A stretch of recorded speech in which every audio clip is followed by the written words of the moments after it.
Here's the problem. It's the tier system. It's people who struggle with it. Now, I think it can best exemplify. I was going to try and find who'd gone into which tier right now just to work out who this is good for. But this is my favourite tier-related story. There's one village it's in Yorkshire. It's got a problem because it's split between two tiers. And it just goes to show how complicated this tier system is. And it wasn't meant to be. It's meant to get easier. Boris Johnson said he would rely on the common sense of the British public. And it's not gone well. Yeah. And I was thinking today, I remember when it was William Hague saying, what we need is a common sense revolution. And that worked out well, didn't it? So you'd imagine by now you should realise the only common sense thing to do is presume that no one has common sense. And that's why they started to try and make the rules easier to understand. And now we have this tier system. So what I thought I'd do is I would help you understand the tier system. Solving problems. So let's start with the concept. It's a 3-tier system. The lowest one, is that called low? Nope, it's called medium. Now, that's an odd place to start because I thought medium should be in the middle of something. I even looked it up. The definition is about halfway between two extremes. So you can't really start something at medium, having that on the low end. This is like they put Costa Coffee in charge.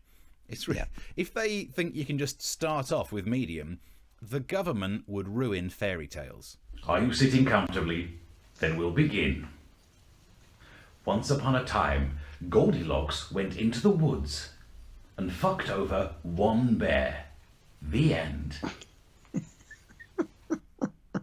It's quicker, I suppose. It's harsh. Yeah. It's harsh. So look, the low end of the scale is too confusing. Let's go to the other end. Right at the top. Is the top level called high? No, tier 2 is called high. The very top level is called very high. Now this it makes it even more confusing, but I can kind of understand what they're trying to do by having it, because you can't call the low level low, because people will go, oh, it's low, and they wouldn't worry. So you got to scare people. But if you're going to do that, why not go the whole hog? Why not call the lowest level very high, the medium level pretty damn high, and then the top level, ah! We'd all stay indoors. We're saving lives. I don't know why they're not listening to us, Eric. The title for the tiers is too confusing. Instead, let's just look at the numbers. Here we are. We can bring up the little graph here. So, if you tabulate the tiers, in the number 1 position is tier 3. In the number 3 position is tier 1. Has that made it any easier? Don't worry. Tier 2 is still in the number 2 position. That's how symmetry works. There we go. That's because it's medium in comparison to those, but it's not medium. That's the bottom one. It's actually high.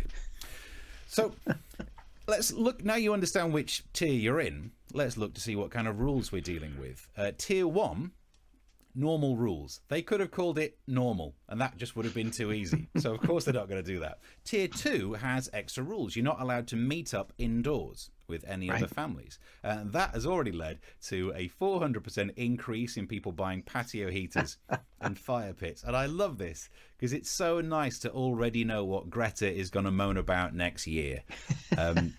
That seems like the story that I can't wait to happen. So what else is in the rules of tier 2? Well, you're not allowed to have sex with someone you don't live with indoors, but you can still have sex outdoors. So if you've recently bought an outdoor heater, you might have to waft away more than just wasps. You dirty pockets, get out of it. If you're currently living in tier 3, no one knows what you're allowed to do. I'd say go to a library to look it up, but you can't. So that is me trying to explain the simplified system that we all need to stick to. And if we all stick to those rules, somehow it will still get worse. There is another problem to solve. Oh, another problem? I thought how are there any left? I thought about, what should we do? Should we talk Trump? Should we talk Trump dancing? That was quite big fun news. Should we talk about COVID? And I thought, my sweet God, I'm sick of the same damn stories. So instead, I managed to find a more serious issue. And this is the news story of a plane passenger who was caught smuggling gold nuggets in the rectum to avoid taxes. What? Right up the old fruit chute. So, There's much to unpack about this story, is a phrase we often use, but it's never been more true than when you've got a man with 2 pounds of gold up his a-hole. Now, I think we can zoom in. This is the gold that was up there. Now, I think that's a bit flat. I hope it's been washed. I would look. I mean, look, I don't want to teach you how to suck eggs in the world of anal gold here, but I probably would have put those 3 together and made them more cylindrical, but with a rounded edge end. So I think you know what I'm saying. What I'm saying is, if you're gonna smuggle gold, you'd make yourself a gold dildo, wouldn't you? If you're gonna smuggle it, you might as well enjoy the experience. And here's what I realised. I thought, why has he done it like that? 3 of the big ones and then that small one. Because, you know, I started to wonder whether my bottom's the right shape, if that's what you can do with it. But I realised, apparently, he didn't want to pay the 18% tax. Now, no one likes paying tax, but I've never put anything up my bum to try and get a discount. Put it that way. I think the little one was probably, he thought, if I get caught, I'll just poo out that one. There you go, 18%, ding, and then carry on. How could you not expect to get caught in a metal detector? Like, cram it up none of it makes sense. My favourite bit of the story is apparently the authorities caught him because he was walking funny. You would, because you'd be nervous, but you can't fart, because if you do, you could lose 10 grand. Well, I mean, it's just one of my favourite stories for ages. Guy smuggles gold up the bottom. I think it's so good. I'm trying to write a film based on it, and I'm going to call it The Man with the Golden Bum. Nice. Seems like a good title. I've already made the intro. Have a look.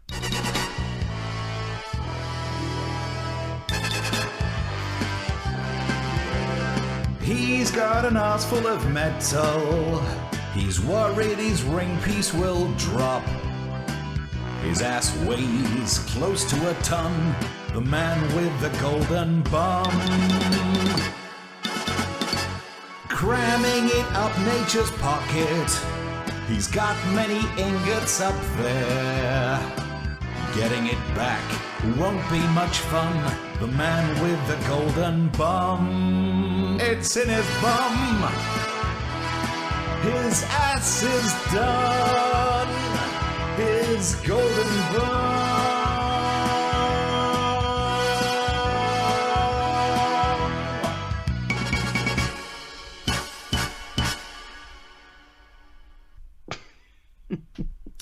Man with a golden bum.